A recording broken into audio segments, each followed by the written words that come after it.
everyone, and welcome to my presentation on the first two parts of Feminist Disability Studies. This book is a collection of essays on different topics within Feminist Disability Studies. In the introduction, Hall starts by explaining Feminist Disability Studies, like the gendered or disabled body, is more than the sum of its parts. Feminist Disability Studies does not just add disabled women's experiences to scholarship in disabled studies and feminist theory. Instead, it transforms both fields. Hall explains that feminist disability studies allows us to better critique the traditional Western expectations of normalcy. In order for someone to fit into the ideals of a normal body, they should be able to properly control it, and it should fit seamlessly into the binary sex model. Feminist disability studies puts the physical body and ideas of normalization central to analyzing all forms of oppression, allowing us to rethink our notions of body and embodiment, moving the debate to question how historical, social, cultural, and political forces have created the belief that a disabled life is one not worth living. The first essay I would like to examine is Integrating Disability, Transforming Feminist Theory by Rosemary Garland Thompson. In this chapter, Garland Thompson hopes to dive deeper into how the integration of disability theory and feminist theory can be transformational to understanding. She is clear that she does not believe this should be another discrete feminism, but rather how disability shifts the conceptual framework to strengthen our understanding, helping us to see how different systems operate together to support the normative power structures. Garland Thompson breaks down the essay into several subtopics. In this section, the author explains that at its core, feminist disability theory is acknowledging that both disability and femaleness are culturally fabricated narratives of the body, similar to what we understand as the function of race and gender. From this, we're able to use the existing feminist critiques to break down the notions, and having a disability means that there's something wrong with you, and expose how those ideas come from exclusionary and oppressive systems. There's a long history of conflating femaleness and disability. Using similar language to what historically has been used to describe disability, women have been devalued if they depart from the traditional ideas of femininity. While recognizing that this can be useful for expanding feminist critiques, it's more important to dive deeper into the issues and challenge the idea that unusual embodiment is inherently inferior. Additionally, how villainizing and marginalizing people's bodies has allowed society to view them as expendable and their experiences erased. In this section, Garland Thompson explores the idea of the gaze, saying that the twin ideologies of normalcy and beauty posit female and disabled bodies particularly not as spectacles to be looked at, but as the pliable bodies to be shaped indefinitely, so as to conform to a set of standards called normal and beautiful. And the flight from the non-conforming body translates into individual efforts to look normal, neutral, and unmarked, not to look disabled, queer, ugly, fat, ethnic, or raced. In disability history, this is reflected in the ideology of cure and how the need to find ways to eliminate all forms of disability has taken priority, rather than working to remove barriers that result in exclusion. In the section Identity, the author addresses the idea of intersectional feminism and disability identity, explaining that disabled women are often stereotyped in ways that remove them from the sphere of true womanhood and feminine beauty. In our current society, our physical bodies are often closely tied to our identity creation. Garland Thompson would argue that disability is perhaps the essential characteristic of being human. Our bodies need care, and we all need assistance to live. This idea is profoundly rejected by our current ideals of normalcy that offers profound disincentives and rewards and few rewards to identify as disabled. Activism is an idea that has a wide range of meanings, but Garland Thompson intentionally highlights two less utilized practices that can have transformational impacts on promoting equality.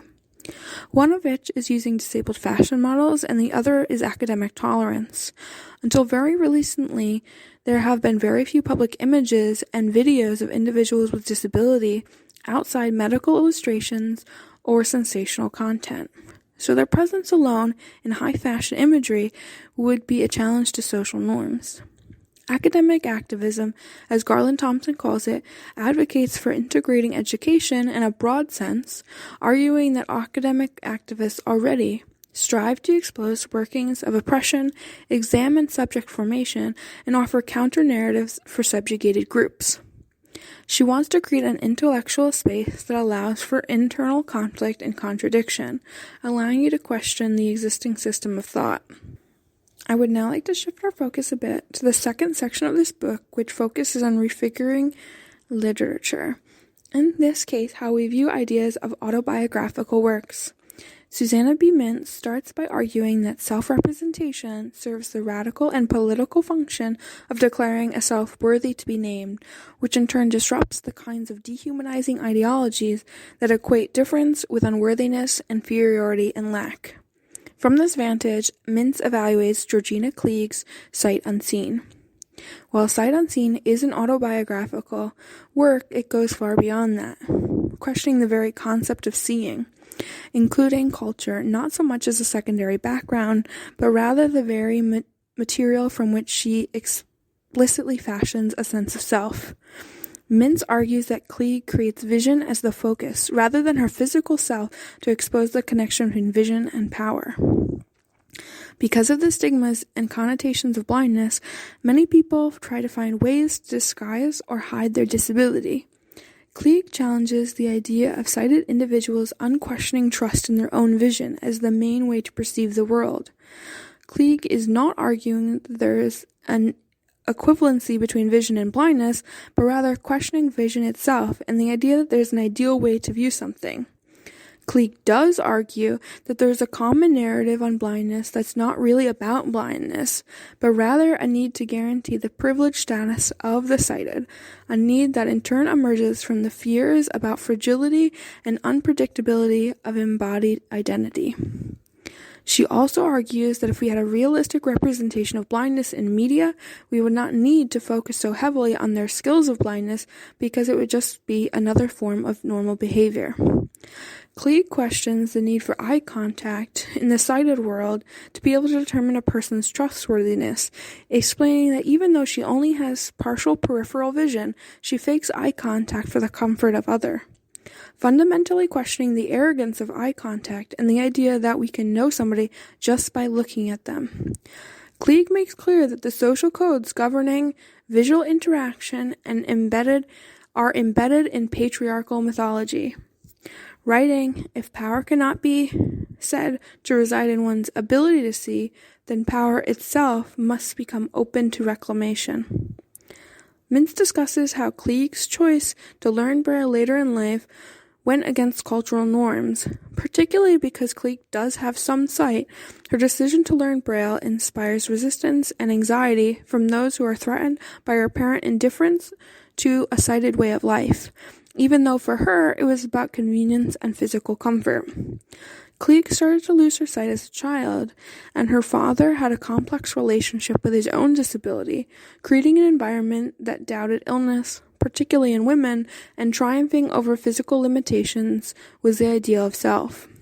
This caused her to disguise her illness for many years, making the choice to learn Braille a deeply personal one as well.